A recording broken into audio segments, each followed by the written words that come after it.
धनंजय मुंडे हे कर्तृत्ववान नेतृत्व आहे. अशा नेत्याला जर एकेरी भाषेत कोणी बोलत असतील तर आम्ही सुद्धा इथून पुढे मन्या मानणार. आणि या राज्यामध्ये गृहविभाग आहे.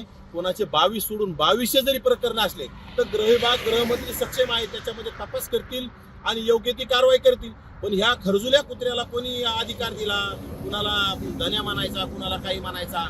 म्हणजे ओबीसी नेत्याला सातत्यानं ओबीसी नेत्यांची विशेषतः धनंजय मुंडेची विष्ठा खाल्ल्याशिवाय ह्या मन्याला करमत नाही. ते सातत्यानं धनंजय मुंडेच्या नावाने बरळत राहतं. पाठीमागे छगन भुजबळांच्या नावाने बरळत होतं.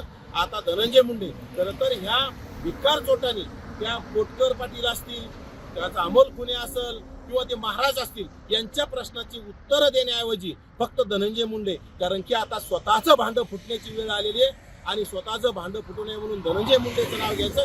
धनंजय मुंडेने माझ्या सुपाऱ्या दिल्यात असं सांगून समाजाला भावनिक करण्याचा प्रयत्न आहे, बाकी काही नाही. आणि विशेषतः धनंजय मुंडेला याची सुपारी देण्याची गरजच नाही, कारण की यांनी आती केलेलं एक दिवस याची माती होणार आहे. की स्वतःच्या कर्तृत्वानं स्वतःच आत्महत्या करील. आणि त्यावेळी सुद्धा ओबीसी नेत्यांच्याच नावाने हे कुठतरी आरोप करून आत्महत्या केल्याशिवाय राहणार नाही, कारण की याचं वाटोळ झाल्याशिवाय राहणार नाही. यांनी अतिशय राज्यामध्ये जातीवाद फैलावलाय आणि याच्या डोक्यात फक्त जातीवाद आणि स्वतःच्या प्रसिद्धीसाठी फक्त गरीब मराठा म्हणायचं. याच्या कुटुंबामध्ये करोडोची संपत्ती यांनी जमवली आणि स्वतःचं भलं करून घ्यायचं. गरीब मराठ्यांना फक्त गोड बोलून फसवायचं, भावनिक करून फसवायचं. स्वतःच्या लेकराला 5000चा मोबाईलची अवकात नसताना आज आयफोन सारखे याच्या कुटुंबामध्ये मोबाईल आहेत. या भिकार चोटाकडे खरं तर मराठ्यांनी सुद्धा आता लक्ष दिलं नाही पाहिजे. आणि खरं तर याचीच चौकशी करून याला जेलमध्ये टाकण्याची वेळ आली. त्यामुळे धनंजय मुंडेवर आरोप केले जरी असतील तर गृहविभाग त्याची तपासणी करेल. परंतु माझ्या राज्याच्या गृहमंत्र्याला कळकळीची विनंती,